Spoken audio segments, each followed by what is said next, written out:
Assalamualaikum warahmatullahi wabarakatuh.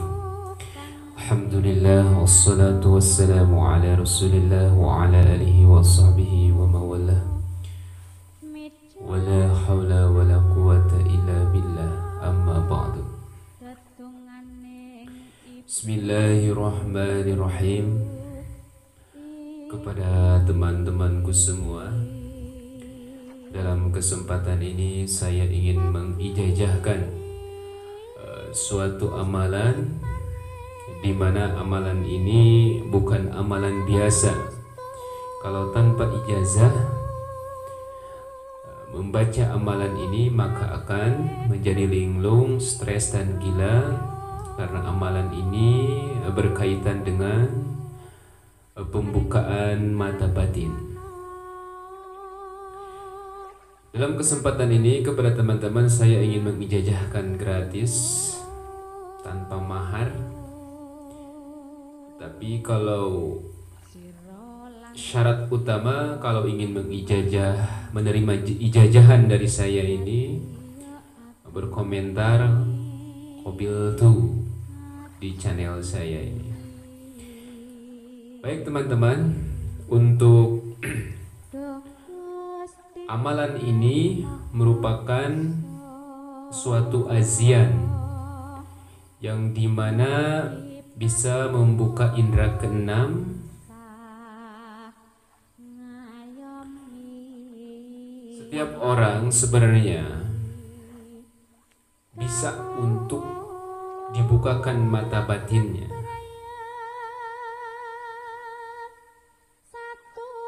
Namun tidak semua orang bisa terbuka, karena hanya ada orang-orang pilihan saja untuk membuka mata ketiga ini, yang disebut dengan pembukaan mata batin.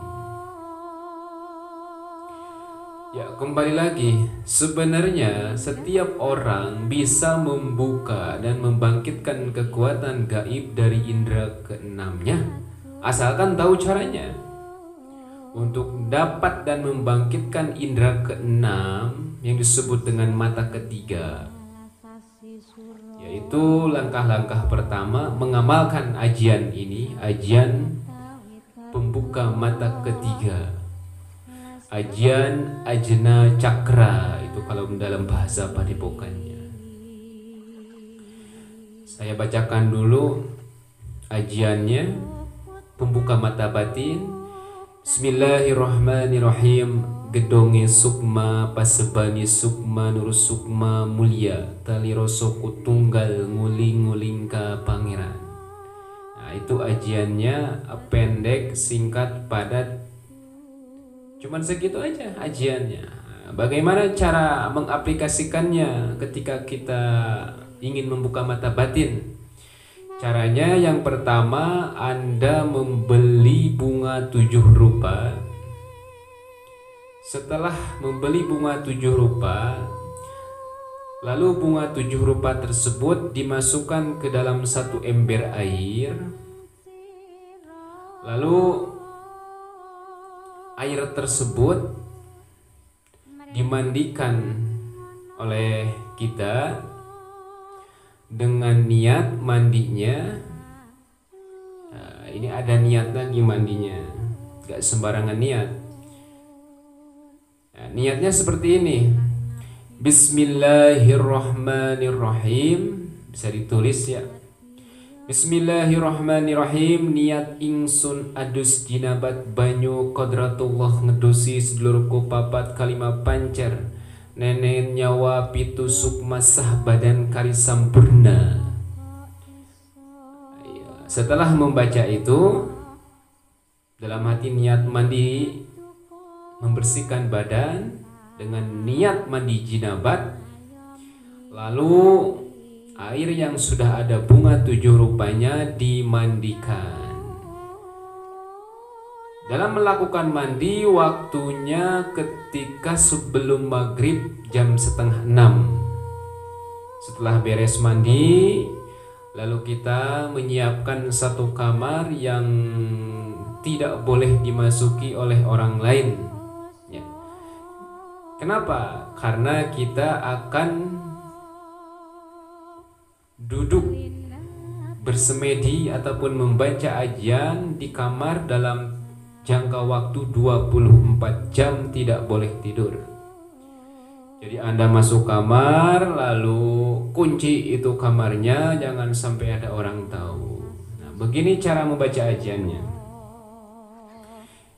Anda kan sudah beres mandi, lalu masuk kamar, habis sholat maghrib, ada sholat maghrib dulu, lalu bisa sholat hajat 2 rakaat ataupun sholat tobat 2 rakaat, baca istighfar 100 kali, lalu baca ajian yang tadi itu. Ajiannya itu yang tadi, Bismillahirrahmanirrahim, gedonge sukma pasebani sukma nur sukma mulya taliro suku tunggal nguling-nguling ka pangeran, dibaca selama 24 jam dan mata melek, tidak boleh tidur. Kalau tidur berarti gagal tirakatnya. Pokoknya dibaca 24 jam. Tapi ketika kita misalkan mau kencing ataupun BAB ke WC, ya nggak apa, kita masuk WC dulu aja, tidak menjadi masalah. Ataupun kita pas waktu sholat, duhur waktu sholat, asar, ya kita sholat dulu aja.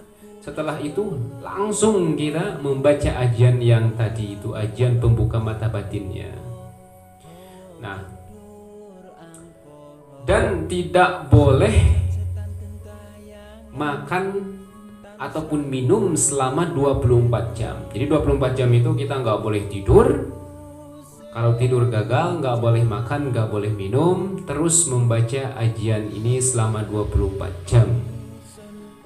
Nah, pengalaman-pengalaman murid-murid saya yang sudah mengamalkan ajian ini, ketika mereka sudah mencapai tengah malam, biasanya mereka melihat hal-hal yang goib.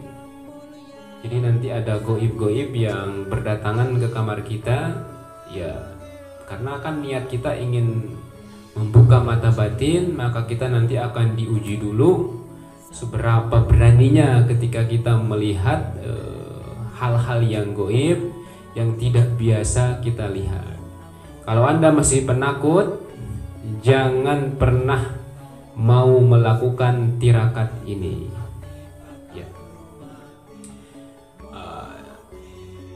Segitu dulu dari saya. Bila ada yang kurang paham, tinggal berkomentar aja ya di bawah, nanti saya akan balas. Bila ada yang masih ragu dengan ajian yang saya ijazahkan gratis ini, bisa langsung tanyakan kepada saya silsilah dan keilmuan ini dari mana. Intinya saya dapat ilmu ini dari ijazah dari seorang guru yang mempunyai padepokan dan yang sudah mengamalkan dari banyak ratusan murid. Ya. Barakallah. Assalamualaikum warahmatullahi wabarakatuh.